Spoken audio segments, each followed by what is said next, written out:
Okay, good morning, or whatever time of day it is for you.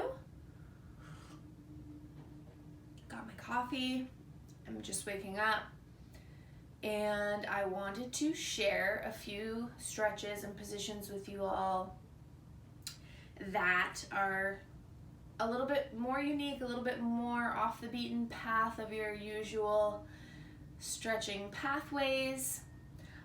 Positions that are, pretty uncomfortable, but that we should probably all do a little bit more often. So let's go for it. Yeah. We are going to start in a pinwheel. So take one leg back. And we're going to mobilize the hips here by circling the rib cage. Starting really slowly. We're going to access more space in the hips by working through the rib cage. I'm flexing both of my ankles so as to have a nice square knee position on the floor. And so whatever leg you have at the back, I want you to just finish your next circle and just sink into that back sit bone for a little bit of extra time.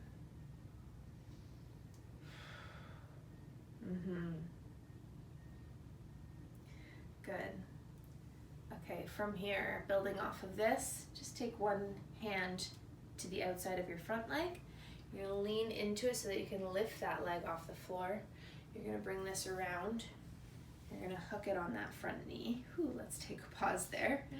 This is a dynamic little sequence, but let's kind of just warm up this first part of it. So take that foot hooked across the knee.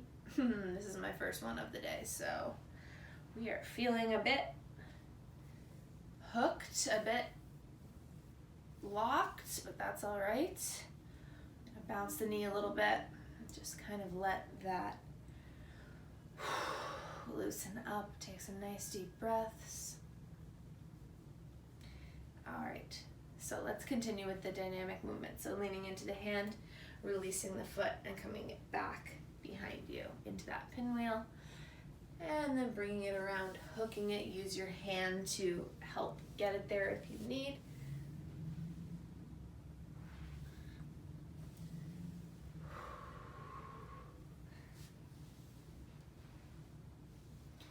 So most of us do not naturally in our day-to-day movements, walking, biking, sitting, running even, move into external rotation of the hip to that degree enough.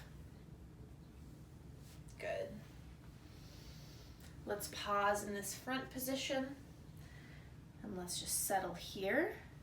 Let's take the arms up and we'll add a little upper body piece. Drop the shoulders from the ears. Palms together, next step. Really try to send those arms straight up over the head. Feel that extension, feel that little bit of work in the upper back. Now try to, without letting your elbows shift forward, keep the elbows right beside the head. Try to tap your upper back with your thumbs. Opening up through the armpit. Keep sending those elbows high. And then coming up. And then we'll test the shoulder mobility in another way. So this sort of like half eagle. Normally it's done in a standing position, but we'll just do it here and we'll stretch the rotator cuff. So taking one elbow underneath the other and then wrapping the forearms as best you can and then lifting the elbows. Let's just draw a couple of lines up and down with the elbows here. So I'm going to remember we did right under left on this side. Just give the shoulders a couple of circles here. Find some nice movement in the shoulders. All right. Let's take that all on the other side. So take my left leg back to pinwheel. Take my rib circles.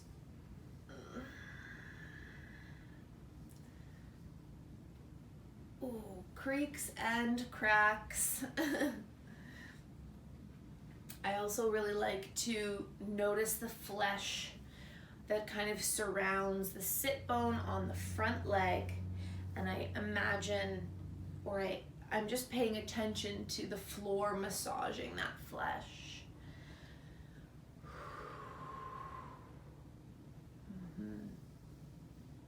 Nice. And then from here, we'll sink a little bit more weight into that back sit bone.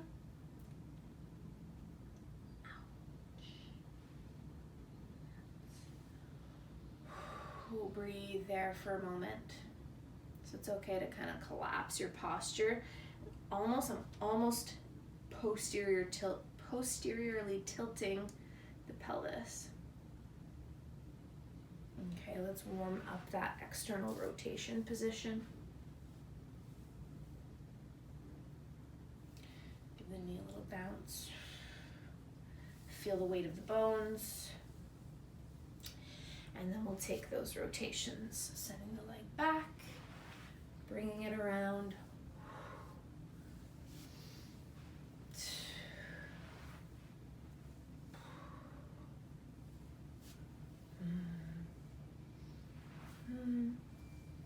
Let's take one more, and then finish it up the front.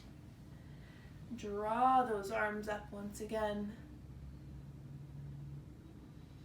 This time, instead of going thumbs touching the back, we're actually going to turn the palms inward and reach behind us and just reach for opposite elbows behind your back. Again, a good deep internal rotator stretch of the shoulders. Let's rotate the head as we do this.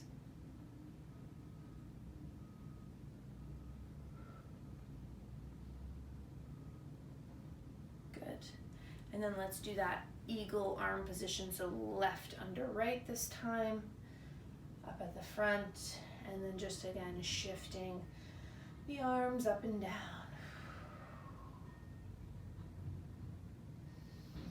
Good, release the arms, reach those arms straight up, and we're just gonna take a fold here forward with the torso, just adding a little extra layer to this hip stretch.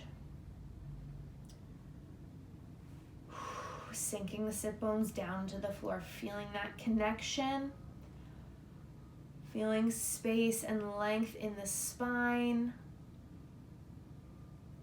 Nice. Walk it in and let it go.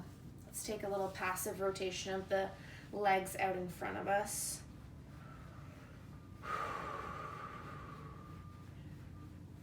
Get right into a groin stretch. I know I certainly have not been stretching the groin enough lately. It's all about like front of the hips and hamstrings. Let's get that groin. So take a straddle.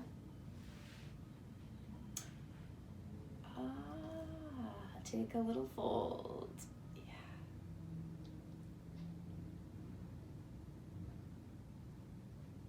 Good. Let's keep this dynamic. So let's just take some steps over to the left leg and then over to the right leg.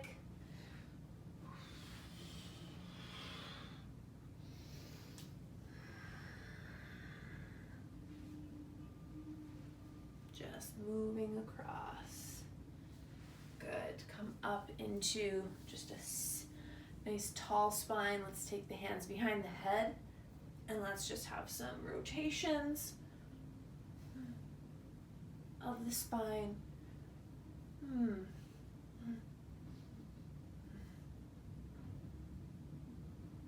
Good. Let that go. The knees a little shake out in this position. Just a little passive kind of. Ooh, yeah. Give your thighs, give your groin a little bit of a massage. Here, just a little stimulation. Skin. Excellent. Next thing we're gonna do is with the legs out in front.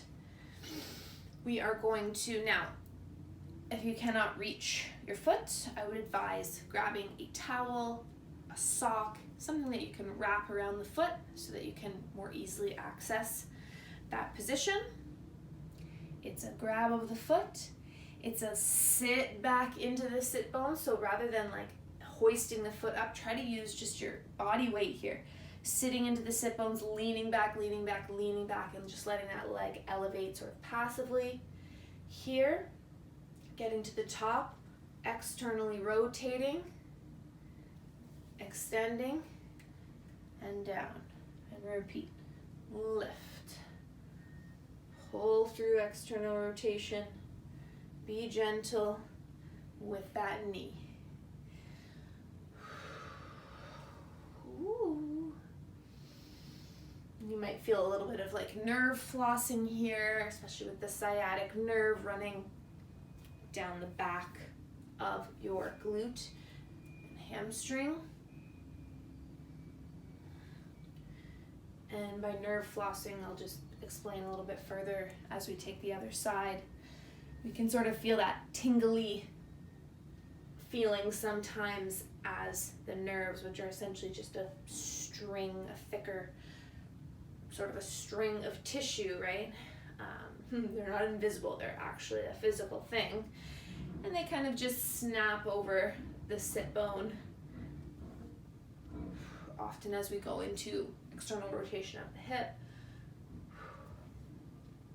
And we can feel that little fuzziness, that little tingle as they do that, among other sensations. Let's take one more. All right, good. The final thing I'm going to leave you with for today is in a kneeling position. It's kind of, we're going to do it in 2 stages. We're going to tuck the toes under. You may have seen me do this in class before. We'll start here. We'll start by just sitting with our weight into the toes and just feeling those toe joints open up. Really, really deep toe flexion. It's quite painful for me here. Again, don't do this enough. Whew. Just finding that mobility in the toe joint. I'm going to sit all the way up onto my knees, press my hips forward, and then just sit back down. So coming into that almost crescent position.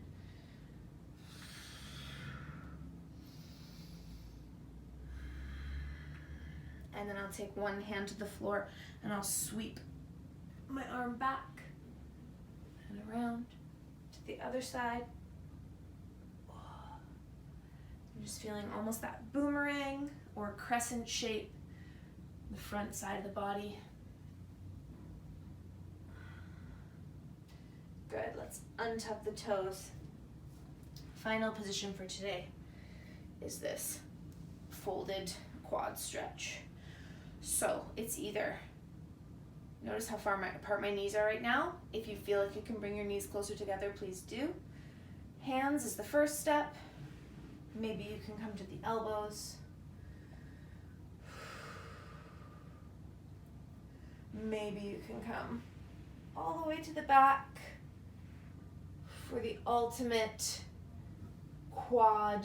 This is I would say this is my favorite quad stretch because you're getting both major joints, which the quads work on, which are the hips and the knees, and you're getting those both in a pretty extreme range of motion. The hips are fully extended and the knees are fully flexed. And if this is causing you knee pain, don't stay here. Come back up onto your elbows or hands. But you should feel this discomfort, this stretching discomfort in your quads. You shouldn't feel any sort of pulling or, pain in your knees. And if you do, it's a good sign that you are too tight through the front of the hips and front of the quads. So definitely work on the previous version of this pose, on the hands. And then slowly, over time, make your way into this position. Let's take one final deep breath here. And let's slowly make our way up. It's not always the most graceful exit out of a position. And just take your time as you stretch those knees back out. Might be a bit stiff. Yeah. All right, I wanted to share some of my favorite little gems with you that, don't get practiced in